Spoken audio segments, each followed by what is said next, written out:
Boa noite, boa noite. Boa noite. Começando agora, né? Valeu. Começando mais uma aula da Escola de Humanas, do curso Comida de Pensar. Essa é a nossa 1, 2, 3, 4, 5, 6, sexta turma do Comida de Pensar. As inscrições para a próxima já estão abertas. A gente já tem, inclusive, uma inscrição feita. Então, se vocês puderem depois spread the word, eu agradeço vocês falarem aí para a galerinha que quiser fazer o curso.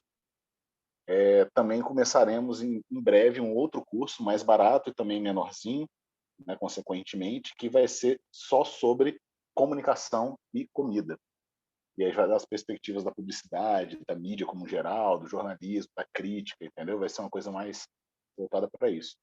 E aí a gente vai fazer uma experiência com preço super camarada. Então fica aí o primeiro anúncio que a gente está fazendo já em primeira mão para vocês. E em breve vocês vão receber mais comunicados sobre isso, beleza?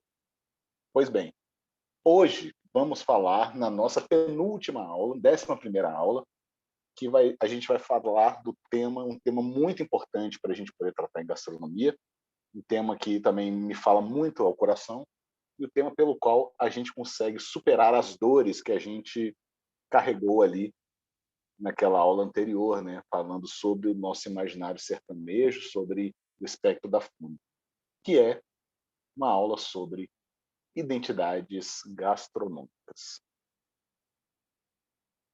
Identidades gastronômicas, ativismos e políticas públicas. É disso que a gente vai falar hoje. Por quê? Porque antes de gastronomia ser só as regras, né, como Bilal Savarran, eu sempre volto a Bilal Savarran porque ele cunhou o termo gastronomia, basicamente, só que ele cunhou para um projeto que era um projeto elitista, aristocrático, né, que era uma normatização, basicamente, né, das regras do gosto, então do se comer bem. O que a gente está fazendo agora é, na verdade, trazendo a gastronomia, reivindicando o lugar da gastronomia como esse veículo de transformação, entre elas, de transformação social também. Então é disso que a gente vai falar hoje. Identidades gastronômicas, ativismos e políticas públicas. Bem, primeiro vale a pena a gente fazer um enunciado aqui sobre o sujeito moderno e sobre a nossa uma questão geracional. Por quê? Porque a gente precisa partir desse sujeito que somos nós hoje. Nós somos um sujeito em crise. O que é essa crise? E a gente vai entender um pouco melhor dessa crise ao a gente entender a nós mesmos.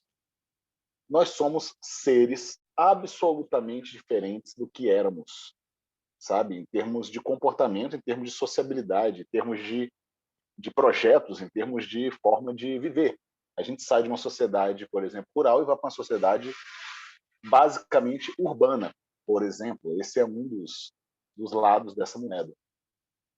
A gente pode voltar na história do século XX para a gente poder entender como é que foram as passagens de geração das gerações que a gente consegue reconhecer.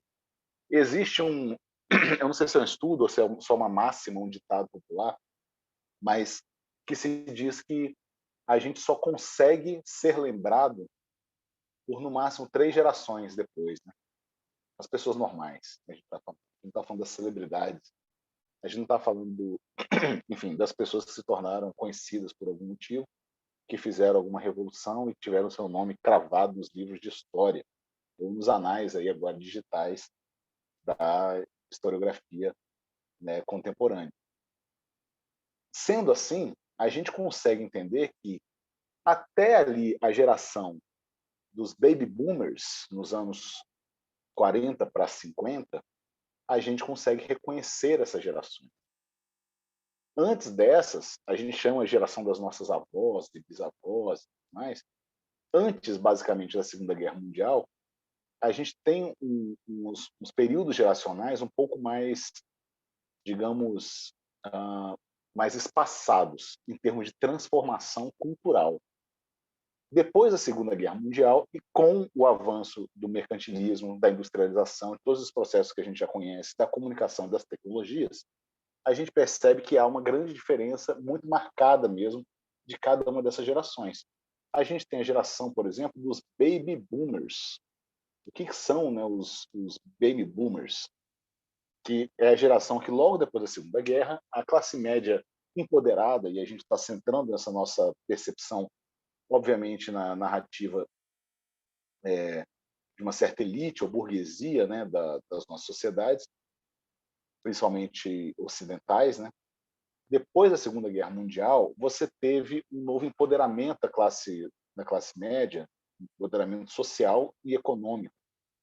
Com isso, veio também um grande momento de explosão mesmo de bebês, ou seja, as pessoas ficaram tão animadas que começaram a ter mais filhos. Então, essa geração foi chamada de baby boomers, porque teve um boom de bebês. E nessa geração foi marcado muito por essa distância em relação às gerações anteriores, né, as gerações ali antes da Segunda Guerra, porque elas eram gerações que estavam de olho no trabalho. Eram gerações que viviam motivadas por esse algoritmo aí do trabalho. Era isso que fazia a pessoa levantar, dormir e inclusive se sociabilizar. Então a sociabilidade ela era cunhada a partir mesmo das suas relações de trabalho. Isso foi muito marcado aí nessa geração dos baby boomers. Por que isso é importante da gente entender? Vamos chegar lá. A geração dos baby boomers foi a geração também da cozinha doméstica, da ideia de você poder criar receitas, trocar receitas, e você tem, obviamente, como a gente já até citou na aula da cozinha, sobre a cozinha americana, que a gente falou sobre a cozinha americana, a gente tem aí uma culinária doméstica, né, centrada, basicamente, na figura da mulher, da matriarca, da mãe da família, de uma família não muito grande. E você tem uma geração, então, que estava já dialogando com os fast foods, então já tinha isso na sua meta de vida. Era uma geração também que começa a abrir espaço para a industrialização, ou seja, começou a usar muitos alimentos enlatados. Logo depois disso, você tem a geração Coca-Cola, geração X, da qual eu sou um dos últimos representantes, ou primeiros representantes da Millennials, né, que é a geração Y. Não saberia dizer ao certo, mas eu me sinto mais pertencido, digamos, ao grupo da geração Coca-Cola, que é essa geração que vem aí nos anos 70, nos anos 60/70, né, e que vai, então, ser norteada pelo avanço do mercantilismo das narrativas televisivas. A televisão vai exercer um papel central na sociabilidade dessa geração Coca-Cola. A geração Coca-Cola, ela tem esse nome justamente por conta de sua abertura justamente à globalização, essa proposta de globalização. A geração Coca-Cola, então, é uma geração muito tecnológica. Então, ela tem uma facilidade, uma abertura grande para tudo que é estrangeiro, para importados, para o que vem de fora. E nessa geração da Coca-Cola, o que a gente percebe? Que a gente passa a rejeitar a cozinha doméstica e a valorizar muito mais a cozinha internacional.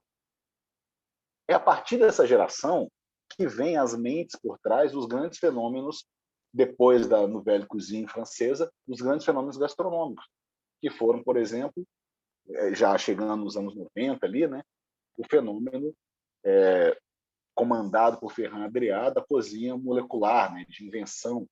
Então você começa a ter essa identidade que vai ser muito baseada já, vai ser transformada a partir de um conhecimento já como pré-requisito de conhecimento como sujeito, um reconhecimento como sujeito pós-moderno de um sujeito globalizado.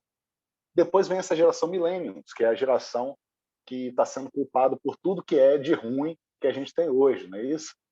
Não sei se deveria ser culpada por isso. A gente percebe uma ligação muito grande com a geração Coca-Cola, mas a geração dos millennials, você já tem uma separação aí em relação àquele imaginário do trabalho que você tinha na geração dos baby boomers, que foi passada para a geração Coca-Cola e que a geração millennial acaba, então, por descontinuar. Não por si só, por um aspecto geracional, mas por conta, mais uma vez, da sua relação com a tecnologia, na qual a geração millennial, por ela ser ultra tecnológica, ela também é hiper efêmera, como já diria aí Lipovetsky. Então, a geração millennial ela vai ser constituída por uma pressa maior na mudança de referencial de costumes. Então, a geração millennial ela vai ser uma geração muito mais fluida. E aí a gente tem a geração Z. Essa geração Z, que é uma geração aí que vem já depois da internet consolidada, ou seja, que já nasceu sem reconhecer o espírito analógico de jeito nenhum, e podendo se resolver, né, dentro do próprio quarto de casa, essa geração Z, ela então vai conseguir ter muito mais facilidade em comunicação que não seja interpessoal, ou seja, que não seja ao vivo. É a galera que está, apesar de estar mandando bem na pandemia, em termos desse distanciamento, ela começa a sentir também os efeitos nocivos da pandemia, nesse sentido, do distanciamento. Então, a gente pode entender que essas gerações passam, mas você tem aí um sujeito que volta a ter mais uma crise. Não podemos localizar a geração Z como uma geração também alienada. Em termos de alimentação, a geração millennial ela vai ser a geração que vai crescer com outros referenciais que não são os referenciais da cozinha regional, por exemplo. Ela vai crescer com referenciais globais. Ou seja, ela vai crescer com referenciais que são de uma cozinha japonesa, de uma cozinha, enfim, francesa, de uma cozinha americana, né, de fast food, principalmente, de industrializados com uma parte da sua vida de uma forma natural. E a geração Z, ela passa, então, a perder ainda mais esse vínculo com as origens. A geração Z já seria essa geração agora, né, uma geração muito novinha. Depois disso, já estão apontando para a geração alfa. Eu já não saberia dizer qual que é. Não sei se meu filho entraria nessa, entendeu? Mas a ideia desses pulos geracionais tão próximos uns dos outros, veja que os baby boomers eles duraram mais ou menos uns 30 anos. A geração Coca-Cola ela persiste por 20 anos. A millennial, basicamente, começa a se confundir com a geração Z também. E as gerações, nesse sentido, macro, elas começam a ficar cada vez mais apertadas. Então, Eric Hobsbawm, ele é o historiador do século XX, né, já falecido, escreveu A Era dos Extremos e também Tempos Interessantes. Eric Hobsbawm vai entender o século XX como uma era das grandes transformações. E o século XXI, a gente já pode dizer que é uma era que essas transformações vão ganhar um curso muito mais rápido. O que a gente quer dizer com isso é só que estamos falando de um sujeito que ele começa a perder, começa a deteriorar nele o sentido de si. O que seria o sentido de si? Seria o fato de que ele perde o seu lugar, o seu espaço. A geração dos baby boomers, elas conseguem se localizar no tempo e no espaço de uma forma muito natural. Elas são a geração, hoje, que sempre evoca aquele dito, né? Aquele séquito muito esquisito, assim, que a gente reclamava dos nossos pais, não sei se com vocês acontecia isso, de falar sempre, da minha época que tudo isso era bom, não é isso? A geração Coca-Cola, ela perde um pouco da minha época, isso era bom. A geração Coca-Cola, ela já se admite como uma geração plena em termos de juventude, como se ela nunca fosse envelhecer. Entende? Já a geração millennial, ela começa a entender que não tem nada na vida mais para poder mudar, sabe? Ou seja, não tem nada para se apegar, na verdade. Tudo é relativo. Então, esse deslocamento da geração millennial, que é muito criticado porque a geração millennial é uma geração ainda mais fraturada. Por quê? Porque o sujeito moderno é um sujeito feito por fragmentos. E aí a gente vai entender daqui a pouco, quando a gente trouxer aqui uma teoria do Stuart Hall sobre identidades, tá? Mas isso aqui eu estou falando, gente, por quê? Porque o sujeito ele está em constante deslocamento, ele está em busca do seu lugar, tanto no mundo social como no mundo cultural. Ele está em busca desse pertencimento do qual a gente falou tantas vezes, que seria esse agrupamento em tribos, né, de uma forma orgânica, motivada por interesses e por afinidades. Pois bem, quando a gente vai falar desse sujeito, a gente evoca esse tema, identidade. E aqui a gente vai falar um pouco das identidades culturais. Identidade cultural, porque entendendo que o sujeito é um sujeito cultural. Identidade cultural é algo que não há um conceito conclusivo. Ele também não quer se ater a qualquer julgamento ou então alegação teórica, uma vez que está sempre sob iminente risco de ser refutado. Esse princípio é muito bom de ser observado, porque a gente já tem discutido identidade cultural pelo menos desde os anos 60. O que, afinal de contas, é uma identidade? E aí a questão que a gente coloca é: existe uma identidade para a gastronomia específica? Ela está dentro da identidade cultural, por exemplo? Como que se molda essa identidade? E como que a gente faz esse processo de realização cultural? Vamos debruçar um pouquinho sobre essas duas questões. Veja, primeiro, é importante a gente entender que há três concepções históricas, e aqui eu estou me baseando no Stuart Hall, três concepções históricas para o sujeito.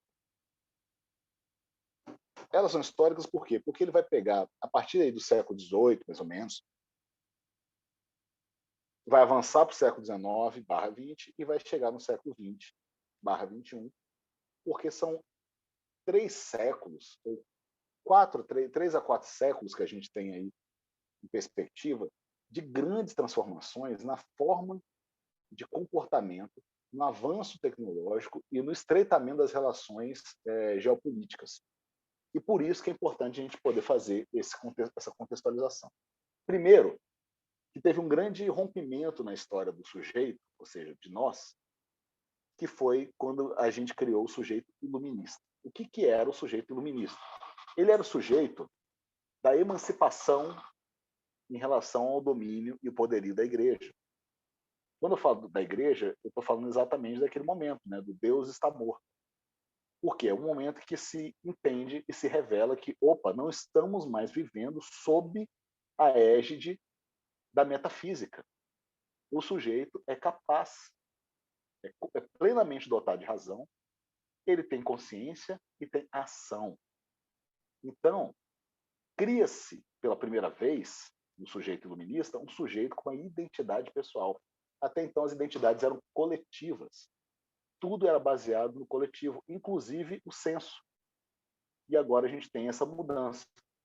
A identidade pessoal era uma verdade individual. A gente está falando do sujeito que tudo podia e, enfim, poderia ser o que ele quisesse. É o super-homem de Nietzsche, por exemplo, que é uma pessoa que não tem superpoderes, mas ela tem sim a possibilidade de viver emancipada de qualquer julgo, seja religioso ou político, ideológico, etc. Esse foi o sujeito iluminista. O avanço desse sujeito iluminista, ele vai ser o avanço do sujeito sociológico. O aparecimento do sujeito sociológico, ele vai refletir a complexidade do mundo moderno. Aqui a gente já entra na era moderna. Então, após o século XVIII, essa identidade vai ser formada não só mais pelo seu espaço interior, não é mais pela sua identidade pessoal. Não é isso que te faz ser alguém. Você tem a sua identidade moldada tanto pelo seu interior, pelo que você é e você deseja ser, ou como você expressa, mas também, sobretudo, pelo exterior, ou seja, pela reação ou pelo contexto em que você está inserido ou inserida. Então, o sujeito sociológico vai refletir justamente esse jogo entre o privado e o público, sabe? Essa confusão que começa a haver, inclusive das relações mais promíscuas da igreja com o Estado, por exemplo, elas começam a fazer mais sentido com uma relação promíscua a partir daí, do sujeito sociológico. Entendendo assim, cara, é bem esquisito você querer controlar uma pauta que é pública a partir de uma ótica que é religiosa, a partir de uma crença. Então, o sujeito sociológico ele vai ter que lidar com essas duas camadas. Ele é uma pessoa que tem a sua vontade própria, só que ele participa também, ou é influenciado diretamente pelas decisões e pelo público, né? pelo bem público, pelo algo público, né? que está ao seu redor, pela discussão pública, né? melhor ainda. E o sujeito sociológico, daí é só um passo para a gente poder entrar ou cair no sujeito pós-moderno. Então, o sujeito pós-moderno, ele vai ter uma identidade muito interessante. Por quê? Porque ele vai ter uma identidade fragmentada. São identidades múltiplas e contraditórias, temporárias, cambiantes. Ou seja, a gente não sustenta uma mesma identidade por muito tempo. Uma hora você pode ser vegano, outra hora você pode desistir de ser vegano, não tem problema. Você luta por uma causa e depois você já está lutando por uma outra causa. Você se entende como alguém pertencente a determinada tribo, em termos de pertencimento, e passado 1, 2 anos você já está pertencendo a um outro grupo. O sujeito pós-moderno, ele é um sujeito que é o sujeito sobre o qual a gente faz todas as nossas discussões aqui. Que, afinal de contas, é um sujeito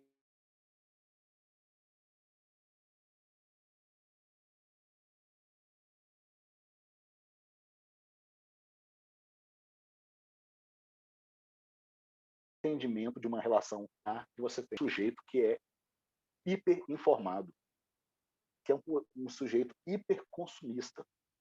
Então, é um sujeito que já está vivendo em uma era de muitas mudanças radicais, tecnológicas, e que não parece, mas sim, elas mudam a nossa forma de se comportar. Veja, por exemplo, a forma como a gente conversa, quando a gente troca mensagens. Para uma geração ainda mais nova, fazer uma ligação pode ser algo de um grande insulto, entende? Como que a pessoa liga e não manda uma mensagem antes? Entende? Então, a gente, só por causa desse simples exemplo, a gente consegue perceber que as relações mudaram. Se a gente não gostava de áudio há alguns anos atrás, agora a gente já está entrando numa era em que você tem uma rede social de áudio. Entende? O áudio estava sendo demonizado e agora, na verdade, ele reúne aí todo o espírito desse novo tempo. E quem estava avesso aos áudios de WhatsApp, de mensagem, agora já está se submetendo a isso, ou então já até se convertendo a esse próprio método. Então, a forma como a gente se relaciona mudou. A gente não liga mais para as empresas que a gente quer tirar uma dúvida, na loja. A gente vai no chat que tem no site. A gente entra em contato pelas redes sociais. O que seria um grande absurdo no início das redes sociais. Imagina você mandar uma mensagem pelo Facebook para alguém que você não conhece.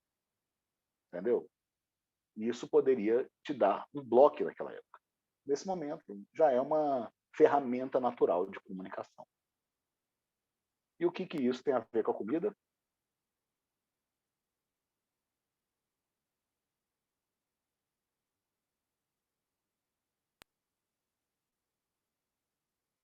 A comida, ela carrega uma identidade. Vocês creem nisso? Não é crença, né? A gente pode discutir isso.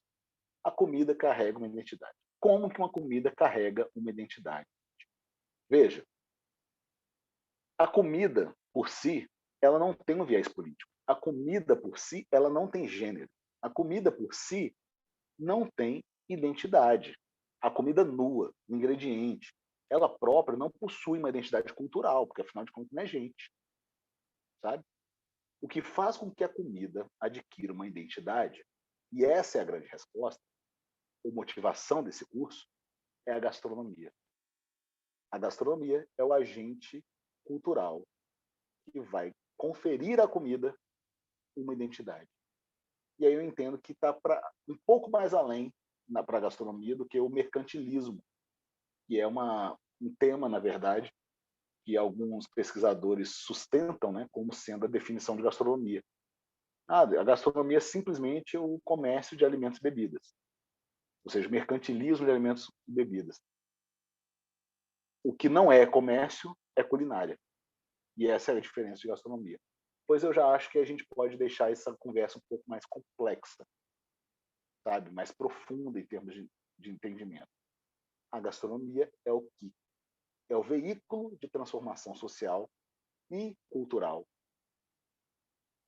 É ele quem vai definir justamente esse peso ou vai aferir essa carga identitária a uma determinada comida. Ou seja, é o processo que vestiu a comida, como eu costumo dizer. A gastronomia, então, veste a comida, então dá a ela uma identidade. Identidade essa que ela já tinha enquanto ingrediente nesse sentido. Ela era só o ingrediente.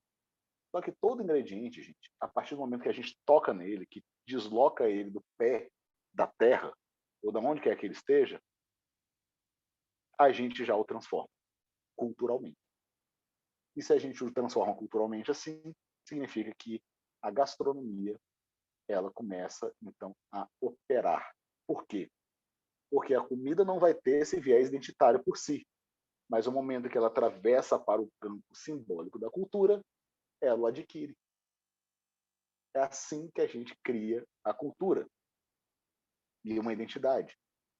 E a pergunta que a gente costuma ver, e circula muito, a galera da nutrição aí que está fazendo o curso à distância, que inclusive tá me devendo aí um retorno, tá, gente? Quem estiver ouvindo aí, lembre-se de fazer o artigo, mas lembre-se também de dar uma retornada aí para saber se está tudo indo legal e tudo mais. O pessoal da aula gravada. Você é o que você come? Ouvimos muito essa pergunta, feita em forma de afirmativa, inclusive, a partir muito desse campo da nutrição. Eu sei que é uma corrente enorme da nutrição que já se apropriou desse debate para poder questioná-lo. E isso que a gente vai trazer aqui hoje. Você é o que você come? O que vocês acham disso? Somos o que comemos, gente? E aí? Pode ser um pouco mais complexo que isso ou é isso mesmo? Eu acho que pode ser um pouco mais. Até porque tem gente que não tem o que comer, né? Então, eles são Eles não são, nada, né? né? Quem eles são? Eu, assim, pensando por essa ótica, né? Não, eu acho que pensando por qualquer ótica, se você pensar que você é o que você come, você simplesmente vai abrir espaço para vários tipos de violência. A começar por essa que você já citou, que é essa de você entender que esse sujeito, que não tem comida, então, ele não é nada. E se ele se alimenta de restos, por exemplo, ele seria o quê? Ele seria um animal? Ele estaria É uma abaixo escória, né? da humanidade? Pois é. Uhum. Você é o que você come também abre uma brecha para uma discussão que hoje a nutrição tem que enfrentar nesse momento, que é justamente a discussão da gordofobia. Quando você fala você é o que você come, você parte do pressuposto de que você está distribuindo estereótipos para todas as pessoas. A começar, por exemplo, pelos gordos. Entendeu? Os gordos, que eles vão sofrer nesse sentido? Né? Eles vão sofrer um julgamento de que se ele é gordo, significa que ele come mal, significa que ele come muito, ou significa que ele não tem o menor critério para escolher uma comida. Então, a partir desse estereótipo, é feito, então, um julgamento. A mesma coisa da pessoa magra. A pessoa magérrima vai ser taxada, estereotipada como anoréxica, ou seja, alguém que sofre, né, de uma patologia na qual ela vai rejeitar, né, e vai fazer um exercício de rejeição à comida para manter-se cada vez mais magra. Então você começa a criar pressupostos. Você é o que você come. Quando você fala que é uma alimentação vegana, o que vai acontecer? Vão vir várias coisas a reboque.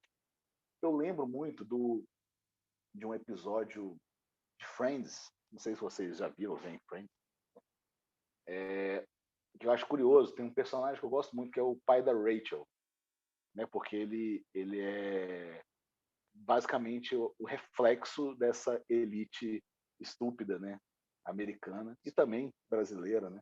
Ele é um médico, né? Ou seja, ele é um doutor, ele é um médico, ou seja, está no talvez o maior posto, né, da escala social do trabalhador, né, do assalariado norte-americano, que é o ser um médico, que ganha muito bem.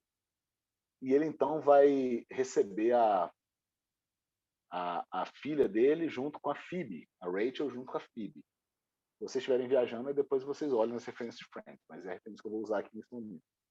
Porque eu acho esse episódio muito curioso, e como o Friends saiu da Netflix, eu não posso mostrar esse episódio para vocês, porque eu não achei também esse trecho no YouTube. Porque eu mostraria normalmente. Então, o Mr. Green, né, o Dr. Green, ele vai conversar lá numa sala de jantar ou num restaurante, né, com a Rachel e com a Phoebe. E aí a Rachel vai apresentar a Phoebe como vegetariana. E ele vai falar assim: uai, você virou lésbica? Veja, houve uma associação entre vegetarianismo e homossexualidade, feita por parte justamente dessa figura, que é uma figura absolutamente torta. O que a gente entende por isso? Que tem determinados símbolos que vão levar a estereótipos que foram construídos justamente por essa sociedade, que é uma sociedade absolutamente alienada e que vai colocar um discurso sempre genérico e que vai, então, empurrar essa pauta dessa forma absolutamente esculhambada. Você é o que você come é apenas uma justificativa para várias sortes, então, de preconceito. A xenofobia ela vai ganhar muito com esse entendimento de que você é o que você come. Se você é o que você come, então se você é de determinado canto do mundo ou de determinado canto de alguma terra, você precisa comer tal coisa. E aí está o primeiro passo da gente poder identificar uma identidade, o estereótipo. O estereótipo identitário, ele vai trazer essa particularidade. Por quê? Isso não é culpa só da discussão mesmo, não, tá, gente? Dos alienados. Isso faz parte também da nossa forma de se relacionar com o mundo. Porque o nosso primeiro acesso de pertencimento é o nosso lugar, ou seja, a nossa origem. E a nossa origem, ela normalmente, e muitas vezes, ela vai ser simbolizada pela comida. Então, se você é o que você come, você também é da onde você vem. Quando você fala assim, eu sou de Goiás, e aí você imediatamente vai ser associado com a pessoa que come pequi. Se você é da Bahia, você vai ser uma pessoa que vai comer, enfim, vatapá, caruru, você vai comer fruto do mar. Se você é, enfim, do sul, você é absolutamente carnívoro. E você vai criar essas concepções. E a partir dessas concepções, eu não estou falando que é errado, tá, gente? Eu estou apontando o que acontece. Quando a gente se apresenta, eu sou de tal lugar. E esse lugar vai demonstrar também as coisas que você gosta. Eu sou mineiro, sou da terra de pão de queijo, não é isso? Então, a comida ela vai ser carregada de identidade. Por quê? Porque você vai carregá-la também como uma perspectiva de origem, para você se reconhecer no tempo e no espaço. E quando você se apresenta também pelo que você come. Entende? Então, quando a gente fala que você é o que você come, tem esse lado do estereótipo, da xenofobia, esse lado enfim, das violências, que eu costumo chamar. E você também tem um lado da identificação cultural. E nesse lado, essa lógica começa a acontecer a partir também dos seus ativismos. Veja, usa-se o que você come para poder promover quem você é. Então já se inverte. Existe um episódio, que eu não sei se vocês acompanharam nas redes sociais, que foi da Giovanna Ayers, também chamada de Rawvanna, Raw de cru. O nome dela é Giovanna, é uma youtuber colombiana, se não me engano, que tinha um apelido de Rawvanna. Ela era uma grande militante do veganismo. O que aconteceu? Ela foi fotografada numa praia da Tailândia comendo peixe. E aí acabou a vida dela, entendeu? Porque ela foi linchada na internet e, por um lado, muita gente deu razão a ela, justamente porque deu razão ao linchamento, justamente porque ela promovia com tanta paixão o veganismo que no momento em que ela foi vista se alimentando de um produto de origem animal, toda essa militância dela vai ser questionada. Faz muito sentido você, afinal de contas, fazer isso. Mas é toda uma disputa de narrativa que começa a acontecer. O ativismo, ele vai entrar agora numa escala global. A gente considera isso como uma globalização de baixo para cima, sabe? Ou seja, quando você tem a reivindicação de direitos como prerrogativa de uma luta social que começa individualmente, em nós, né, em cada um de nós, mas que se transforma no coletivo e cria uma escala de conscientização. É o que aconteceu, por exemplo, com a Greta Thunberg. A Greta Thunberg é isso, globalização de baixo para cima. Ela começa uma ação individual pelo clima, ela, enfim, engaja pessoas ao seu redor, né, um coletivo, e ganha uma escala de conscientização. Greenpeace, os protestos de Rodney King, os protestos de George Floyd mais recentemente, né, que é o voto feminino, o voto negro, né, nos Estados Unidos, principalmente, sabe? Isso tudo vai orientar a gente a entender o que somos e o que comemos.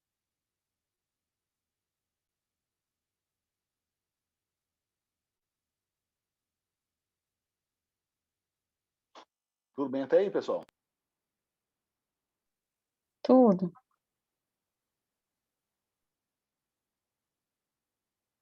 Bem, há uma outra forma também da gente perceber a identidade, porque a partir do momento que as nossas identidades estão expostas, o mercado, mais uma vez, ele vai sequestrar as nossas identidades para benefício próprio. E aí você tem também identidades alimentares, né, gastronômicas, que elas levam a uma discussão bem interessante, que é também geopolítica. E aí eu estou falando quando a identidade vira elemento de posse. Vocês já provavelmente se depararam com essas siglas. IGP, DOC, DOC, DOCG, Terroir, que não é uma sigla, mas é um selo. Principalmente essas siglas, o que elas querem dizer? Né? Aqui a gente tem, né, o denominação de origem controlada, denominação de origem protegida, né, denominação de origem controlada geográfica, né, enfim, todos essas siglazinhas, vocês vão reconhecer muito mais, por exemplo, no mundo dos vinhos, né? No vinho você vai ter um vinho que é DOC, denominação de origem controlada. O que significa isso? Significa que esse vinho eu consigo garantir para você que veio desta região. Tem esse controle, sabe? Tem um controle de que veio daqui, que foi feito assim. O DOC-G tem um controle ainda da região em que foi feito. O terroir determina o local onde foi plantado. E por isso que você vai criar algumas identidades em cima disso. Você não pode ter champanhe em nenhum lugar do mundo, a não ser na região de Champagne, no terroir de Champagne. Você não pode ter um vinho Barolo fora de Barolo, da região determinada geograficamente como Barolo. Esses símbolos, eles vão sequestrar a identidade de determinado produto a partir da posse. Por quê? Porque a gente está falando aqui de terras, gente. Pessoas que têm terras e pessoas que usam essas terras para poderem criar selos, para poderem gourmetizar os seus produtos. Então, não estou falando que isso é errado, tá, pessoal? Eu só acho que a gente precisa entender o que está por trás disso. Entender que esse movimento não é um movimento de pureza, tá? É um movimento também de dominação marqueteira. Você provavelmente já tomou espumantes melhores que um champanhe, mas eles não podem ser chamados de champanhe, porque não foram daquela região. Que nem vocês não podem ter tomado Prosecco, a não ser que tenha sido feito com a uva Prosecco, na Itália. Então você vai começar a ter esse tipo de controle. O queijo pode passar por vários tipos de cura, mas não é todo queijo feito em qualquer lugar do Brasil, por exemplo, que pode se chamar de queijo da canastra. Só aquele que foi produzido de fato na Serra da Canastra, com aquela altitude, com aquele terroir. Isso também é uma forma de controle. É uma forma de criação de uma identidade para um fim de posse, de possessivo. E nisso, gente, a gente tem dois temas bem interessantes para a gente poder abordar, que são o fato de esse tipo de relação de posse, ele gera uma nova forma de relação com a comida. O sagrado se torna commodity. O projeto ultraliberal ele vai propor uma distribuição de alimentos de acordo com os sabores da indústria e de acordo com os mecanismos do poder. Começa com financiamento de pesquisas por grandes corporações. Você pode ler sobre isso no livro Uma Verdade Inconveniente, né, não, Uma Verdade Indigesta. Verdade Conveniente é do Al Gore. Não, Uma Verdade Indigesta, da Marion Nestlé, que vai escrever sobre esse avanço da indústria para poder controlar a produção a partir justamente, né, a comida ultraprocessada, né, a partir, inclusive, das pesquisas promovidas pelas grandes corporações da comida porcaria, ou dos ultraprocessados. Então, são pesquisas que são financiadas de uma forma escusa, ou seja, de uma forma absolutamente, enfim, com a metodologia absolutamente questionável, e que tem como objetivo se proteger de um modo jurídico de qualquer tipo de alegação que venha ferir os métodos com que essa indústria está operando para levar esse alimento para você. É por isso que a gente está vivendo essa guerra hoje dos rótulos do alimento. Aprender a ler rótulo de alimento, gente, é a nossa forma de combate a esse tipo de levante das commodities, que leva, né, no limite, ao que a gente chama de nutricídio. É claro que o nutricídio é uma coisa muito mais profunda e violenta, mas ele começa a partir daí. Começa a partir do entendimento de que você pode consumir o alimento in natura em escala. Você pode ignorar a sazonalidade, você pode celebrar a monocultura, você pode criar verdadeiros desertos alimentares em nome dessa indústria, que, pelas pesquisas que ela própria financiou, mostrou que isso não tem nada demais e faz bem para você.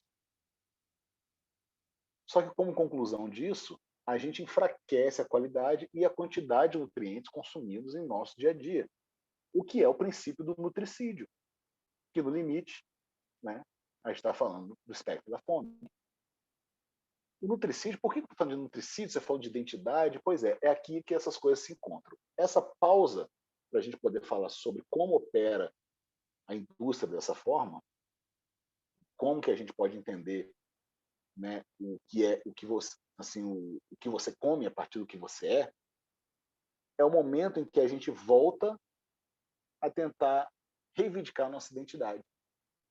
Porque o nutricídio, ou esse processo no qual a gente entrou de uma forma desavisada e desinteressada, e por ele foi engolido, ele vai gerar um apagamento da nossa identidade, a partir das relações culturais estabelecidas entre nós e o alimento, relações essas que estão na ordem do sagrado. O alimento sempre foi sagrado, gente. O solo sempre foi sagrado. Só que a gente queimou os solos, a gente criou pastos.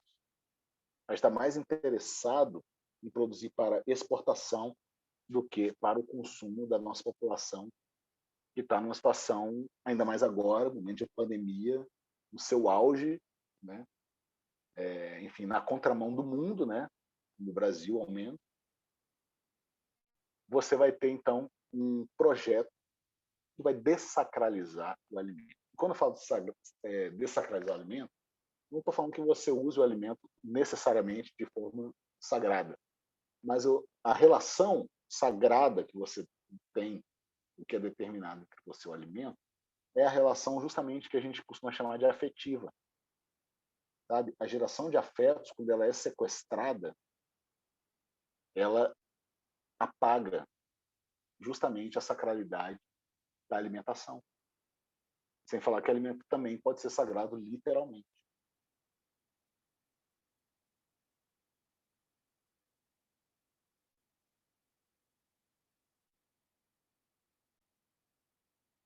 Tudo isso que eu estou falando, gente, vai acontecer de uma forma planejada pelas elites, pelo poder público, só que ele vai entrar em nossa sociedade, ou em nós, a partir de uma legitimação popular.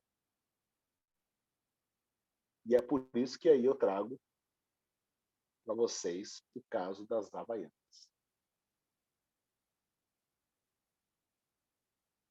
Por que o caso das Havaianas? A gente começou a criar uma hierarquização da comida. A partir do momento em que ela se torna mercantilista, a partir do momento que ela se torna produto, você deixa de ter a comida do aspecto sagrado e passa a lidar com a comida do aspecto meramente infantil. Ou mercantil, desculpa. E o caso Havaianas é bem interessante para a gente pensar nisso. Eu vou mostrar aqui para vocês um dos comerciais da Havaianas. São 2 comerciais das Havaianas, tá?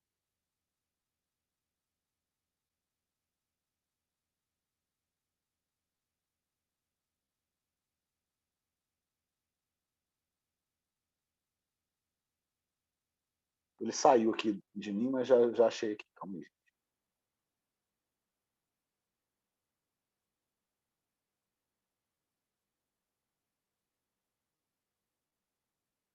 Deixa eu descompartilhar esse.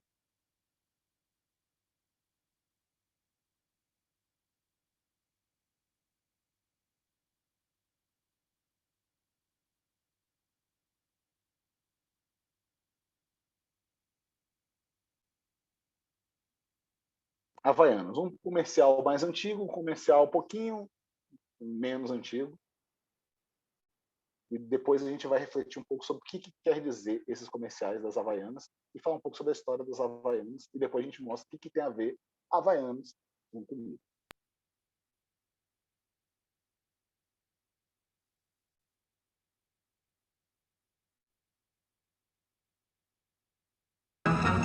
Manda o Mader tá aí.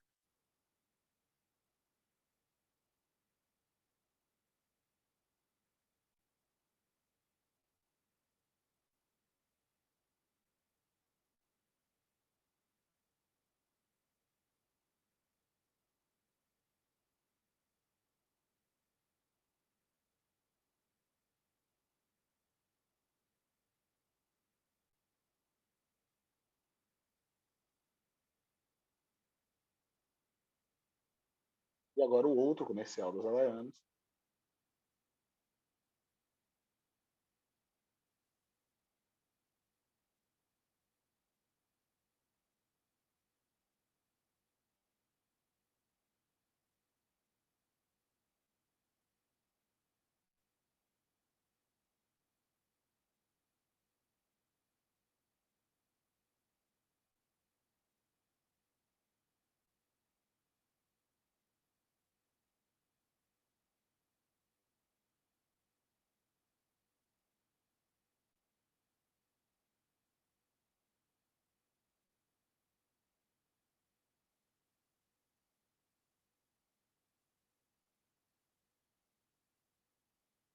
Havaianas, minha gente. As legítimas.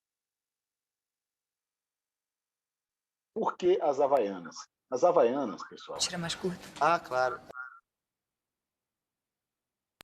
As Havaianas, elas são de fato as legítimas. Por quê? Porque as Havaianas elas foram criadas a partir de uma cópia, né, das alpargatas, acho que japonesas, mas que os industriais, eu acho que eles eram alemães ou suíços, alguma coisa assim, né, no Brasil, falaram assim, vamos fazer uma chinela como essa, umas alpargatas como essa, só que a gente vai fazer com matéria-prima que seja 100% brasileira. E foi quando pensou-se na borracha, né, Brasil, que é fértil, né, em seringais. Criou-se, então, as Havaianas, que era uma sandália 100% brasileira, de material e de mão de obra também. Então, foi uma indústria que começa a crescer.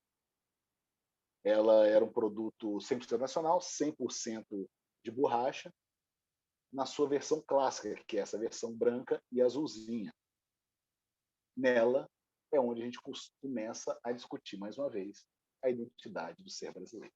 Nas primeiras propagandas da Havaianas, depois vocês olham no YouTube e tudo mais, tem umas propagandas com Chico Anísio, e que vai falar assim, poxa, as Havaianas são... Só que essa estava uma qualidade assim, péssima no YouTube, não ia dar nem para transmitir aqui, porque o Zoom já baixa a qualidade. Mas eu coloco o link para vocês na gravação, para dar uma olhada depois. E o Chico Anísio usa uma máxima das Havaianas, né, que foi muito importante para ela, para a indústria, que foi: as Havaianas é usada pela pessoa mais pobre até a pessoa mais rica do Brasil. Até o momento em que se tornou muito ruim para a pessoa rica no Brasil ser confundida com uma pessoa pobre a partir das Havaianas. E aí as Havaianas fazem a gourmetização. Não sei se vocês sabem, mas a versão clássica, branca e azul, ela vai durar, usado pelo mais pobre até o mais rico, ele vai durar até os anos 90, com essa pecha e essa pegada. Desde os anos, acho que os anos 40, que começou a produção das Havaianas, coisa assim. Só que a partir dos anos 90, o que acontece?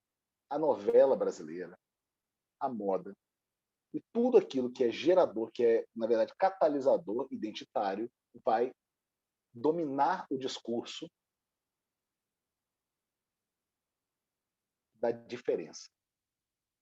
E a partir desse momento, as Havaianas deixam de ser o suprassumo da democracia representado no objeto de consumo. A partir do momento em que Malu Mader vai falar que eu uso, todo mundo usa. Só que ela já está com as faixinhas rosas ou vermelhas, né, das suas Havaianas. Ali começa um projeto de marketing mesmo, de produção de design das Havaianas, que é um projeto mercantilista. Um projeto que agora, que já empacou na sua escalabilidade, ela precisa criar a diferença para continuar crescendo. Gourmetiza-se as Havaianas. Então, a legitimação popular ela foi absolutamente importante para o sucesso das Havaianas. Só que as Havaianas, elas não têm problema nenhum em olhar para frente e falar assim, não quero saber mais da legitimação popular e quero, então, ser parte justamente desse mercado da exclusão, que é o que a gente chama de mercado exclusivo. E daí a gente vê os atores globais posando nessa propaganda em que você tem as Havaianas da Copa, itens de colecionador, você pode ter de todas as seleções. O preço da Havaiana sobe. As Havaianas começam a fazer hoje até algumas parcerias com grandes nomes da moda. Eu não sei se foi a Louis Vuitton, né, que chegou a fazer uma Havaiana Louis Vuitton. Eu trabalhei justamente com um camarada que era da coluna social do jornal, em que comprou, ganhou, recebeu de alguma forma, uma permuta, umas Havaianas da Louis Vuitton que custavam no mercado R$500 na época. Então você tem uma alpargata de borracha custando R$500. E isso se faz, você solidifica a grande diferença. A Havaiana nada mais é do que essa demonstração de que aquilo que é mais popular ele pode sim gerar um impacto hierárquico. E essa hierarquia, gente, hierarquização, é algo que na gastronomia ele se torna muito presente. A hierarquização a partir da exclusão. A hierarquização começa nas nossas relações de trabalho, como a gente vai ver no curta-metragem aqui agora, rapidinho. Um trecho do curta-metragem, tá? Porque ele, na verdade, é um média-metragem, tem 33 minutos, em que a gente vai conseguir perceber assim, o que é essa hierarquização e como que ela ocorre na gastronomia. Vamos lá ver mais uma referência, gente?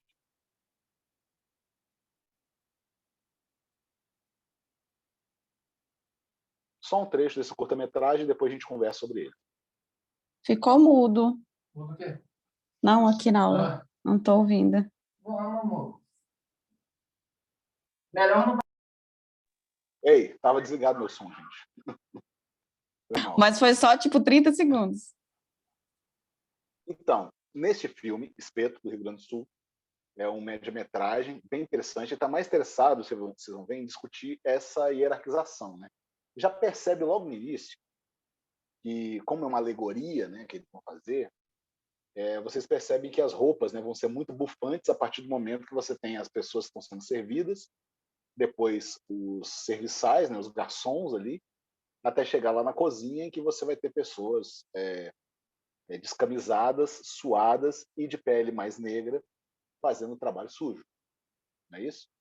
Então você já tem essa diferenciação ali. E aqui ele vai tratar a partir da hierarquização, a partir dessa metáfora do rodízio de carnes, que é algo muito curioso. Ou seja, o rodízio de carne, ele vai ser esse rodízio em que o camarada da linguiça vai se sentir absolutamente desprestigiado, porque ninguém quer comer linguiça. As pessoas estão no rodízio para comer picanha. Então, linguiça eu não quero, não vim aqui para comer isso, quero comer a picanha. E aí o moço da linguiça, ele vai estar ali numa grande crise, né? Vai criar uma grande inveja, um grande problema ali, para tentar escalar socialmente para poder chegar até a picanha. E isso vai mostrar muito do que somos, tudo que queremos. A nossa elite ali, observada pelo filme, ela vai ser sempre aquela que vai querer comer o melhor corte de carne e vai desprezar os outros. Não existe ali uma democratização da comida. A alimentação, ela vai retinir dessa mesma forma nos nossos espaços. Entende? As cafeterias mais bacanas da cidade, elas vão ter os cafés mais caros, mais exclusivos da cidade. Eu sei que a gente adora as cafeterias, muitas delas são super conscientes no sentido ecológico, no sentido do uso de matéria-prima brasileira, né, com produto de origem, você consegue traçar aí toda a destinação da produção. Eles odeiam as commodities, mas isso é ótimo. Mas tem uma contradição ali também, na cafeteria bacanuda, gourmet, que você vai ter na Asa Norte de Brasília, por exemplo, né, na Faria Lima de São Paulo, Moema.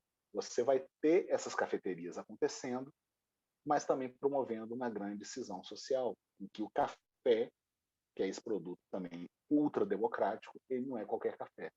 E ele também não pode ser acessado por qualquer pessoa. A gente está falando de café, se você for levar para casa, que vão custar 40, 50 reais, até 70 reais, um pacotinho de 250 gramas de um café moído. Enquanto a commodity consegue aplicar no supermercado um preço de 6 reais para 1 quilo deste mesmo, quer dizer, de um outro café. Então você vai ter esse distanciamento. A linguiça, ela tem uma ligação com esse imaginário popular, entende? Porque a linguiça é um produto que foi feito para ser um produto, enfim, feito a partir de sobras, né? Usando, inclusive, vísceras, né? Usa-se a tripa do porco para poder, então, embutir essa maçaroca de carne que você vai fazer, de aparas e de temperos, para poder gerar uma linguiça. Mas o corte nobre é aquele corte que você pode ostentar. Nesse caso, a picanha já não é mais a picanha, né? Apesar de que com essa alta da carne, qualquer patinho já tem status de picanha, né? Depois você assista um curto inteiro, que é muito legal, vale a pena, dá uma discussão ainda mais interessante. A gente traz ele porque é importante a gente pensar nesse aspecto da democratização. E por que tem a foto desse sujeito aí, é o Kassab aí, eu acho, né? Comendo, né, com essa cara tão bonita, um pastel na feira. Porque essa legitimação popular é justamente o que a galera, e aí você coloca o Partido Novo, que é justamente o partido representante da elite, tá, gente? A gente não vai discutir essa questão partidária, mas a gente só vai, enfim, reconhecer que, de fato, o Novo representa interesses, né, de uma determinada classe mais elitista. E ele vai se submeter a esse tipo de relação, que é uma relação mais popular, em nome de votos, em nome de uma jornada de aquisição de atenção e de fortalecimento das suas bases políticas a partir do voto, para então chegar à eleição e criar políticas públicas que não vão atender justamente essa galera que eles estão ali discutindo nesse momento. E o político que vai comer pastel de feira é exatamente um momento muito interessante das nossas eleições, né? As eleições são justamente o momento em que os políticos vão comer pastel na feira. É o único momento que você vai ter que a classe política ela vai, de fato, querer ter alguma coisa a ver com a população, inclusive, principalmente a população mais carente, a população nas periferias. Ou seja, a população nesses lugares onde a comida é mais barata, mesmo que ela tenha menos higiene. E aí você tem essa perspectiva do higienismo, né? Que vai ser isso. Para fins populistas, você derruba essa lei, mas para a condição de eleito, você ampara justamente aqueles que estão do outro lado da pista.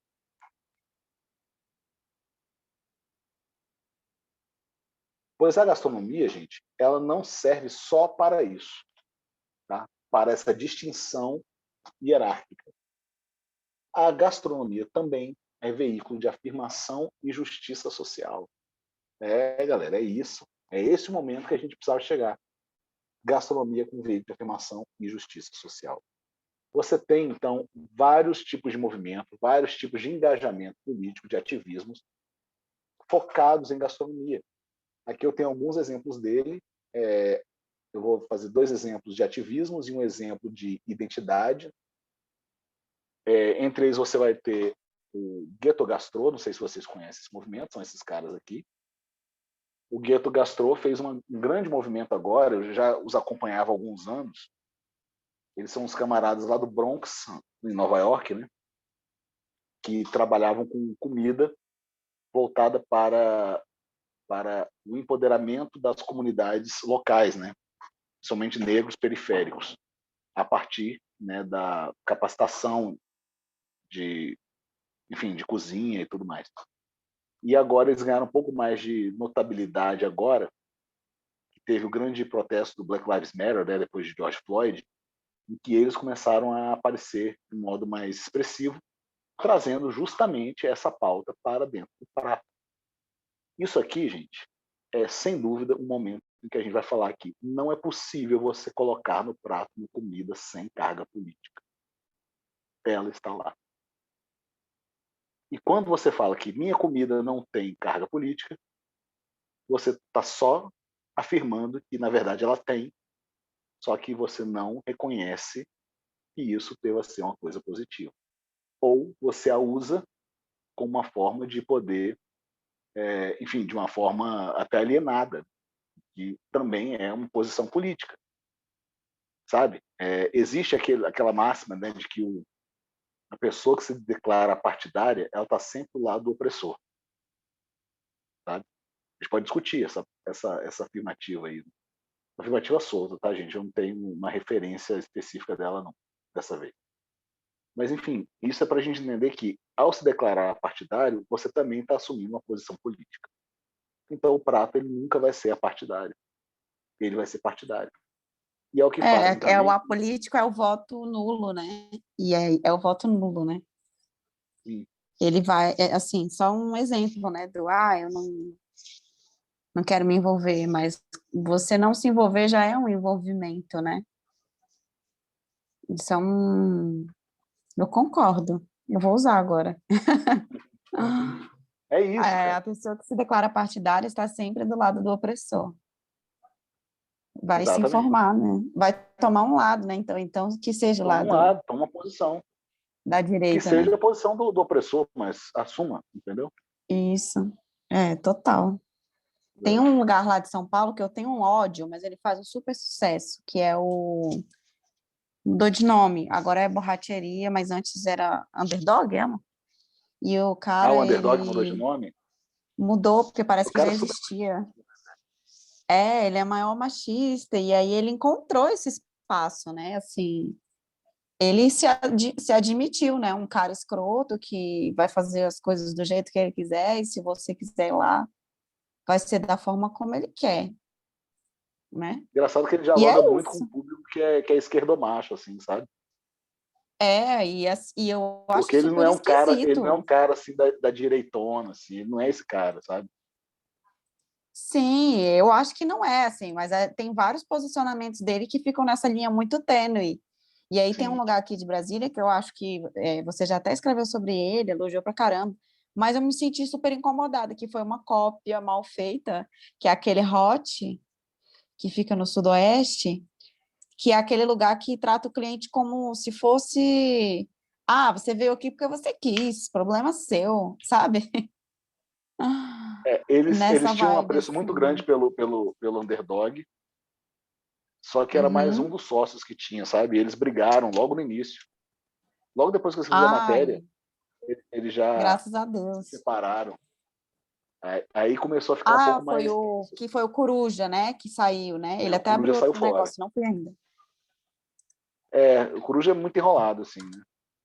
Ele é bem enrolado. E aí eu fico assim, gente, mas isso tem uma adesão, né? Porque é um posicionamento, é aquele posicionamento esquisito, mas que é. Então, assim, a gente é de direita e a gente é de direita. E se você quiser vir aqui, é assim que funciona. Que nem no fim de semana agora, o Beto do Coco Bambu fazendo manifestação na frente da casa do Ibanez sem máscara, com, sei lá, 300 pessoas, que agora ele está presidente da Abrazel, né? E, O Coco Bambu, assim, né? Já bizarro, né? Mas, resolveu, assim, ou seja, quem é que vai, né? Eu não sei, a gente já falou do Coco Bambu aqui, mas eu fico assim, caramba, o que está acontecendo? E é pelo bizarro. menos, assim, eu não sei se isso é bom ou se isso é ruim. Se é bom, pelo menos a pessoa está mostrando o que ela pensa mesmo, como ela é, os valores que ela defende, e agora a gente já tem certeza, né? Se a gente tinha alguma dúvida desse boicote, né, de que é a única forma que a gente pode manifestar a nossa opinião sobre um estabelecimento, uma tendência, uma corrente, qualquer coisa, agora fica ainda mais claro, né? Mas eu acho um pouco bizarro a pessoa se autoafirmar opressor. Eu acho que ninguém quer em sua consciência. Não sei. São tempos estranhos, viu? Posso estar vivendo ainda numa bolha do. Eu acho, porque as pessoas estão se orgulhando de serem do lado do opressor. Porque elas Ai, também ficam reconhecendo o oprimido como opressor, tá? Tem isso. na Elas entendem que o oprimido gastronomia? é o opressor. Sim. Ou seja, quem está sendo oprimido nesse momento são os restaurantes. Ah, tá, entendi. Entende? Uhum, Nós uhum. somos os oprimidos. E por isso que a gente está reivindicando os nossos direitos. Entendeu? Ah, somos Dane-se as o vítimas, né? coletivo. Dane-se o Eu coletivo. achei isso, assim, surreal, assim, eu não falei nada, né, porque não me cabe, mas, assim, o cara que é presidente da Abrazel, sem máscara, falando no microfone para um monte de gente, transmitindo ao vivo, eu fiquei assim, meu Deus. Não é muito diferente do ex-presidente da Brasel, né? Ah, é? Rodrigo Freire, A ele é Brasil tá inclusive, ruim de presidente. ele Sim. é associado do Novo. Ele se candidatou, né? Acho que é deputado federal, Candidatou, foi coisa uma assim. coisa. Ai, gente, que loucura. A Então, gente assim, a não pode Brasel esquecer, a gente tem que fazer um não pode caderninho esquecer.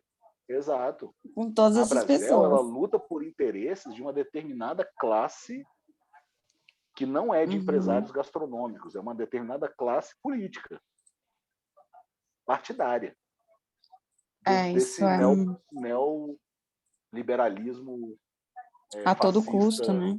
cristofascista, né, que eu gosto de chamar. Porque tem E também assim, essa e tem pegada tanta gente religiosa. fazendo um trabalho super interessante agora, né? Mesmo em meio à pandemia, trazendo soluções, trazendo inovações para passar, né, por Sim. esse período, que seriam de 15 dias, né? E eu fiquei muito assim, nossa, eu fiquei muito, muito chocada, Você muito, pode perceber, muito. Rebeca, o seguinte: quem mais se opõe a esse tipo de medida é quem mais está ganhando dinheiro nos seus estabelecimentos. Sabia? é quem tem mais franquias. É essa galera da escala. Eles estão nem aí. Eles querem ganhar na escala, no muito, no volume. Entende? Então você pega os pequenos negócios, a galera tá falando assim, cara, eu vou fechar aqui porque o coletivo é mais importante. Vou me ferrar, mas estamos todo mundo ferrado, né? Então, assim, eu pelo menos contribuo com alguma coisa. Maria Amélia, que tem um monte de loja também, foi a que entrou aí nessa loucura, entendeu? A Maria Amélia Doces, ela também de Brasília, tá, gente? Ela também entrou nesse esquema de protesto, ela fez um vídeo, né? Obrigando as funcionárias, né? Você vê as funcionárias todas constrangidas, né? Eu vi, Participando desse vídeo. gente. Aí quando a gente vê, né, esse tipo de construção que a gente acredita, né, como ser humano, como cidadão, de que a gastronomia poderia ser um veículo de justiça social, mas Mas eu acho que ainda ela isso é. é. E eu fico tão triste, porque parece em Brasília que tem, assim, poucos que fazem esse tipo de trabalho, sabe? Mas eu estou Então, falando de mas são poucos restaurante, né? mesmo. Restaurante Não, são poucos mesmo. é só uma aba, né? Assim, né? A Exato. gastronomia que você quer dizer é como um todo, né? Como um todo, exatamente. Então, quando a gente fala em gastronomia, Tá a gente está bom. falando justamente da gastronomia, ou seja, a gastronomia que você mesmo exercita, entende? Uhum, O trabalho que sim. muita gente faz, por exemplo, o próprio MSP, eles fazem gastronomia, entende? Aham, E aqui a gente está falando dessas instâncias. Você tem, por exemplo, a gastronomia tá social, né, bom. que já é um selo reconhecido assim de luta política. Você tem a Gastromotiva lá em São Paulo, né? Também foi para o Rio de Janeiro ela, né? Com o projeto do refeitório, que copia o projeto refeitório do Máximo Bottura, lá da Itália. Aqui eu tenho como exemplo os dois irmãos do Vegano Periférico, não sei se vocês conhecem. Cecília, quando assistir a gravação, sinta-se contemplada aí, ó. Acho que você deve seguir os veganos periféricos aqui, porque eles fizeram um projeto muito legal, que foi assim, gente, o veganismo ele está sendo atrelado a uma elite, entendeu? Ou seja, o pobre não pode ser vegano, ele não tem essa chance de ter essa consciência do veganismo como no aspecto político da coisa. Por quê? Né? Porque toda a nossa produção industrial, principalmente, que é a que abastece a mesa do pobre, ela gira em torno de elementos e alimentos de origem animal. Sabe? Sempre vai ter alguma coisa de origem animal. E os irmãos do vegano periférico, eles vão falar, existe uma alternativa, sim, para a galera da periferia, das comunidades, para poder se alimentar bem, com nutrientes suficientes, com sabor legal, a partir de refeições ou de ingredientes sem origem animal. E eles vão dar essas soluções de como você alimentar, inclusive gastando a mesma coisa que você gastaria se você estivesse se alimentando normalmente. Então são opções, gente. O vegano periférico traz essa dimensão. O Gastromotiva ele vai trazer muito mais no refeitório, principalmente, né? Ele vai trazer capacitação e vai trazer também combate à miséria e à fome. Então, essas são instâncias de como que a gastronomia pode revolucionar ou pode afirmar e nesse caso, promover justiça social. Também há um fenômeno que está sendo estudado hoje, de um ponto de vista teórico, bem interessante, que é o fenômeno do queer food. Vocês vão ter também um texto em inglês. Era você, Rebeca, que queria ler um texto em inglês aí e tal? Isso, para exercitar meu FISC, né? Pronto, então. Exercitar aí meu cursinho que eu tô fazendo. Bota fé. Lá na plataforma vai ter esse texto do Queer Food, que é do Eater. O Eater, não sei se você conhece, mas o Twitter é uma plataforma sensacional, né, de É jornalismo muito gastronômico. bom, é surreal. Pois é, eles têm, eu não sei se é dessa matéria, mas é uma matéria sobre existe uma comida queer? Existe? E ele vai trazer essa questão identitária, entendendo que a comida queer não é Amar ao Caminho criando Universal Dinner com música do Village People, sacou? Não é isso. A gente está falando de queer food como uma questão de exercício identitário da gastronomia que se relaciona com aspectos muito mais afetivos e simbólicos da comunidade queer, entendeu? Desse espírito. Então, você tem uma discussão aí muito interessante que é identitária sobre comida. Tá vendo mais uma vez aí aparecendo? questão da identidade de uma forma muito pujante, né, como podemos observar.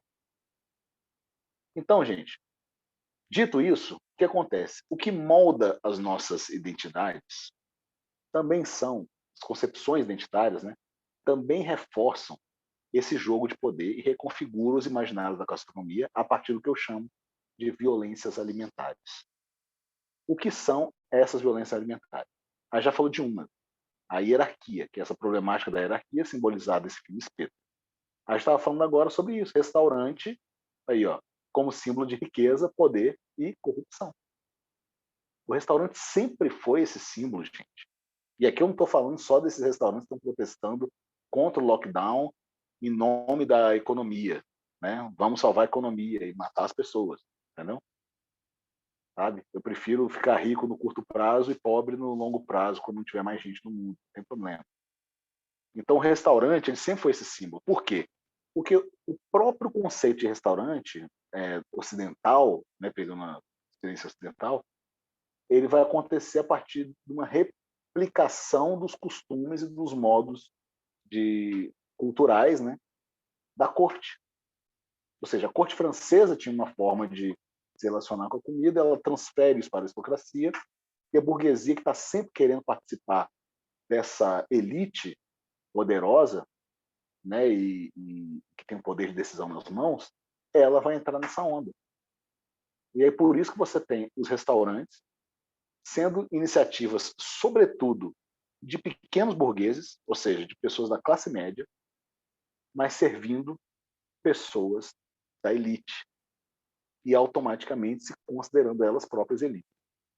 E aí você tem essa representação justamente tosca desses empresários que saíram num protesto contra o lockdown, num momento mais sensível, na verdade, da pandemia.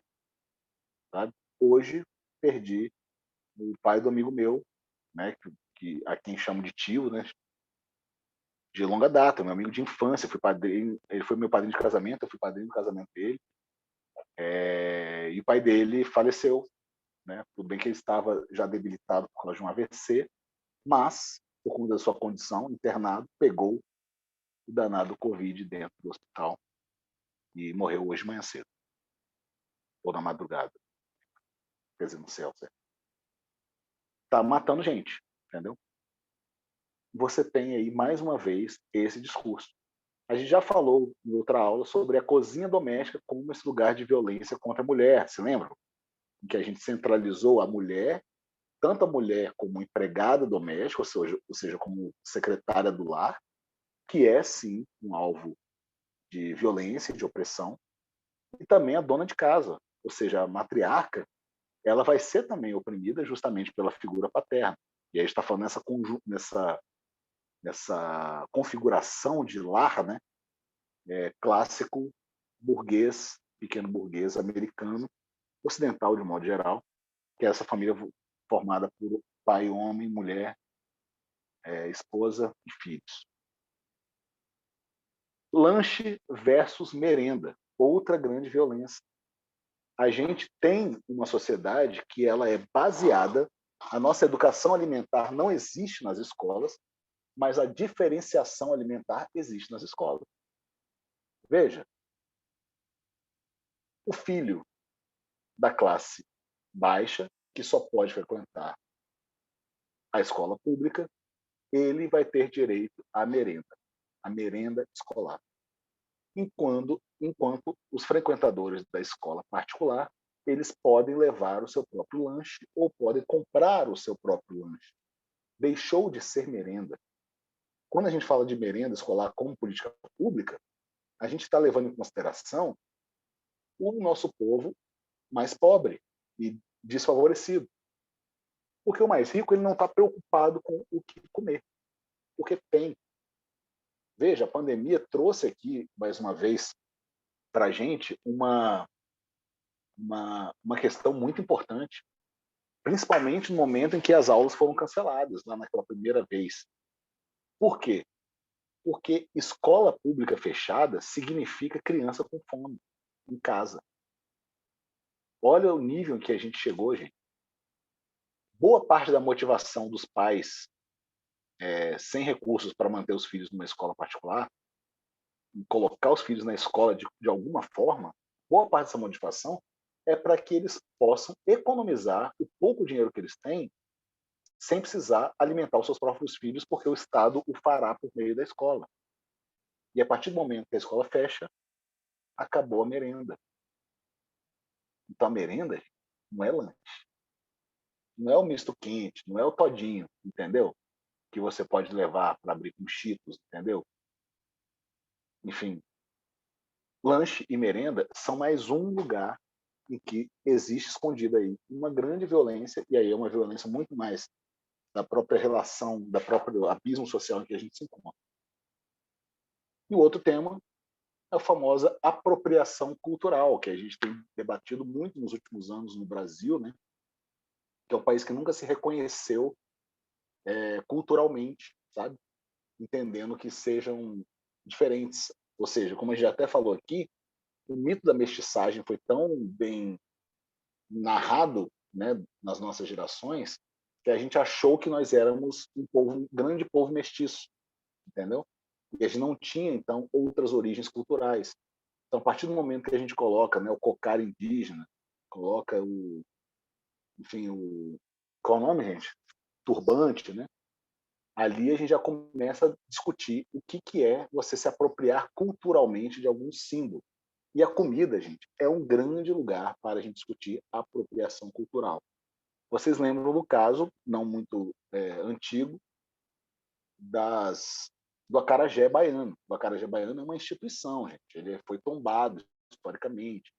Ele é um gesto de pertencimento, né, das culturas de matriz africana ligadas principalmente ao candomblé.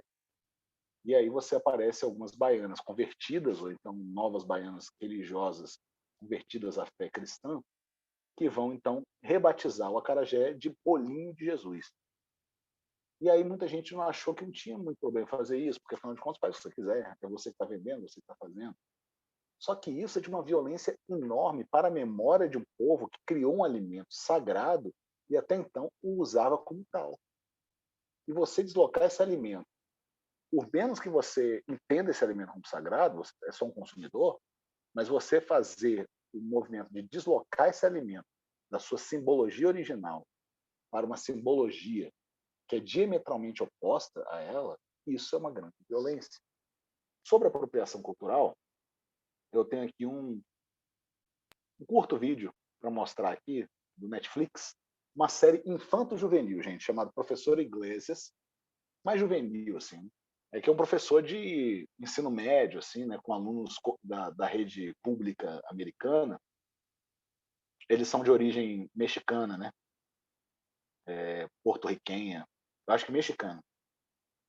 E você vai ter, então, uma discussão que começa a ser levantada a partir de um food truck.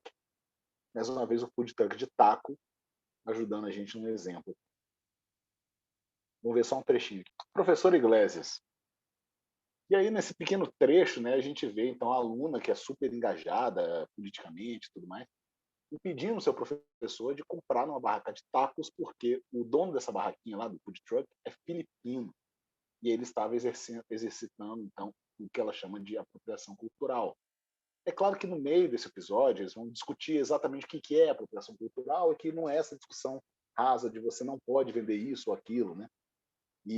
Mas, inclusive, vai despertar justamente para esse entendimento de que quando a gente vai se basear em alguma cultura para poder realizar algum tipo de atividade, a gente precisa ter um entendimento do que aquilo representa para aquele povo que o fazia já desde sempre. Ou seja, é uma questão muito, muito simples, na verdade, para ser polemizada, sabe? Não é questão de você estar impedido de se expressar, né, porque não é parte da sua origem. Não é essa a questão. A questão é, estou ofendendo alguém com a forma como eu faço isso? Então essa é a questão que está por trás da apropriação cultural. Curiosamente, esse episódio do professor Iglesias, ele tem como nome original Food for Thought, comida de pensar.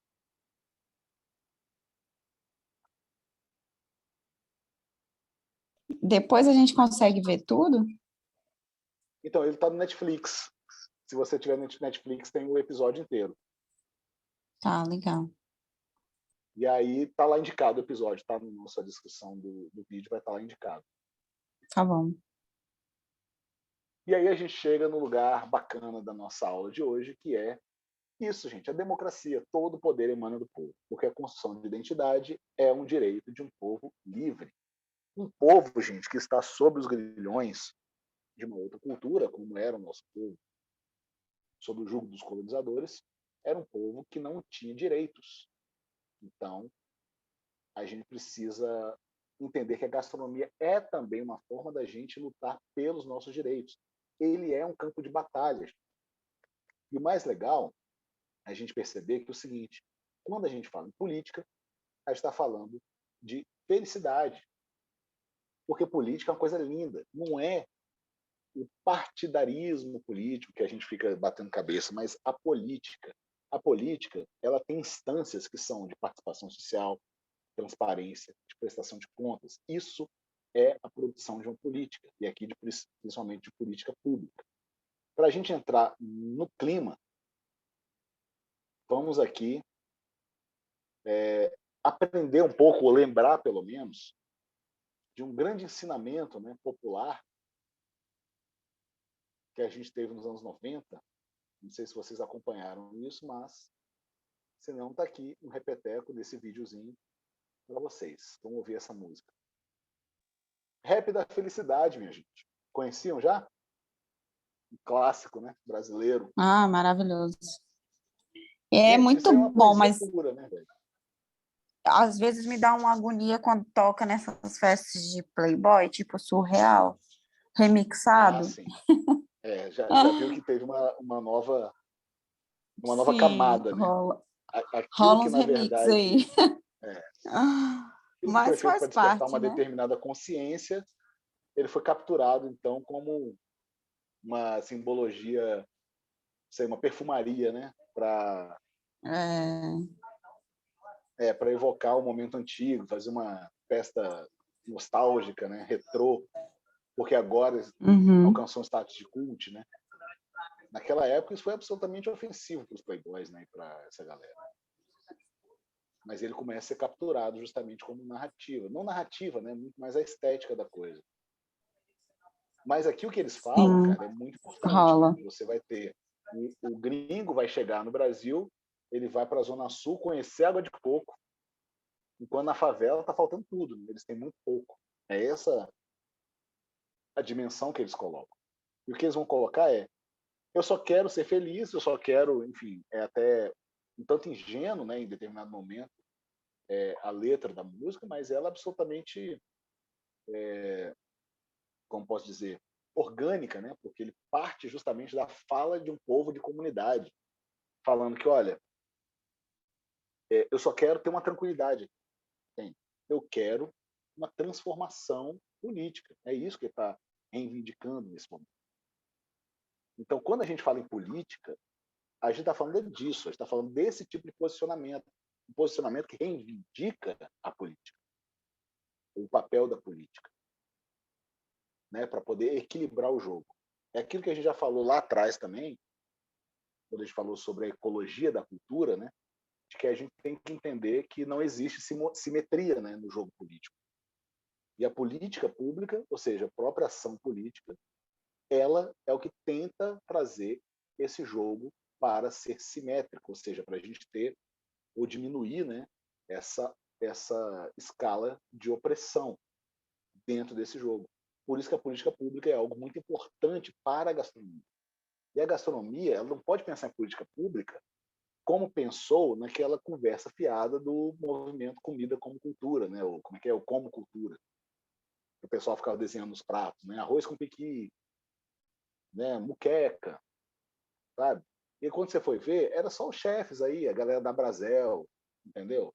Entrando na onda, que foi uma onda criada pelo Alex Atala, inclusive, para, com finalidade de obter recurso via Lei Rouanet para produzir eventos e projetos culturais, mas que sejam gastronômicos. porque não havia essa rubrica de gastronomia na Lei Rouanet, que é uma lei, né, de mecenato, né, mecenato para a produção cultural. Então, eles estavam reivindicando a gastronomia como cultura. Nós somos cultura, nós participamos da cultura, então queremos o benefício desse mecenato. Gente, não, né? Veja, você está falando de chefes, dos chefes mais ricos do país, né, que tem mais acesso, querendo se beneficiar justamente de uma lei que já tem um desenho que é, sim, antiquado, né, que é um exemplo que não comportava a gastronomia dentro desse âmbito e que está sendo reivindicado por eles nesse sentido. Só que a transformação política da gastronomia não é a partir de eventinho de Alex Atala, gente, que vai acontecer. Sabe? A transformação política é a partir de ações de políticas públicas estruturantes, que vão, na verdade, resolver problemas. Então é por isso, gente, que a gente não pode pensar uma transformação da gastronomia como um gesto político sem pensar nisso, gente. Sem pensar no princípio da dignidade. Tem que partir daí. Veja, começou-se um movimento chamando gastronomia de cultura, mas de um movimento de gente que não conseguia interpretar o que é o direito à cultura. É um direito básico do cidadão, o direito à cultura. Só que antes, quando a gente vai jogar a gastronomia no meio da história, ela precisa resolver um problema mais urgente, que são esses: a merenda e a cesta básica. Essas duas grandes violências. A cesta não é básica, gente. A cesta é uma grande violência. Por quê? Porque ela vai simplesmente replicar tudo aquilo, todos os refugos da indústria, dos ultraprocessados, dessas grandes marcas, e vai jogar numa cesta sem cumprir a meta de nutrientes necessários, né, previstos, inclusive pelo próprio CONSEA, para uma refeição de fato equilibrada. A merenda vai seguir o mesmo princípio. Lembrando, mais uma vez, que tivemos um governador no país que queria dar ração para a galera, no lugar de comida. Ração não é comida. Comida é cultura. Ração, portanto, não é comida. Ela não é cultural. E essa imagem aí é a imagem de um dos protestos, né, do banquetaço. Eu não sei se vocês já viram o banquetaço, né? Ou participaram deles, mas aconteceu em várias capitais do Brasil. A partir do momento em que o CONSEA foi extinto, né, o Conselho de Segurança Alimentar, ele foi extinto, foi o primeiro ato, inclusive, um dos primeiros atos do atual governo, foi extinguir o Conselho essa instância de participação social, participação da sociedade civil na política pública, para poder regular justamente a segurança alimentar que está sendo dado por meio dos programas públicos. E aí foi feito, então, os banquetaços. Teve em todas as capitais, e o banquetaço é isso, é um gesto político que foi colocado para fins de reivindicar um princípio digno. E por meio dele conseguiu-se então reestruturar, né, recorreu-se na justiça, né, para que fosse reacoplado, né, o CONSEA à estrutura do governo federal, o que é uma vitória das grandes derrotas que a gente tem tido politicamente. Política é, portanto, uma coisa linda. E gastronomia, ela é política, e ela é política a partir do momento em que a gente faz as nossas escolhas, tanto de ingredientes e tanto do que a gente vai fazer com eles. Tudo isso é escolha política. Tudo isso é possibilidade de transformação social e de reivindicação de justiça social. E é isso, gente, que eu tinha para falar hoje. Arrasou. Muito obrigada. Legal, massa, né? Muito. Gente, valeu, obrigado. E a gente vai se reencontrar agora só na quarta-feira, tá? Uhum, Segunda não temos aula e quarta-feira a gente faz nossa última aula. uhum. A galera da gravação quiser aparecer, apareça, porque é uma aula como todas as outras, né? Mas como é o último, a gente pode no finalzinho, né, se abraçar aqui virtualmente, entendeu? É. E Vai ser no mesmo então, horário, né? mesmo horário, mesma coisa. Beleza? Uhum. Tá Vai bom. ser super divertida. Tá bom. Até lá Vamos eu lá? vou ter dado uma mexida no artigo também Massa. e trabalhado assim mais estruturado. Legal. Valeu, Na semana Lobão. eu vou dar os retornos dos artigos, tá? Para quem mandou. Tá, Beleza? tá bom. Então, Beleza, muito pessoal, obrigada. valeu. Um beijo. Tchau, tchau. Beijo.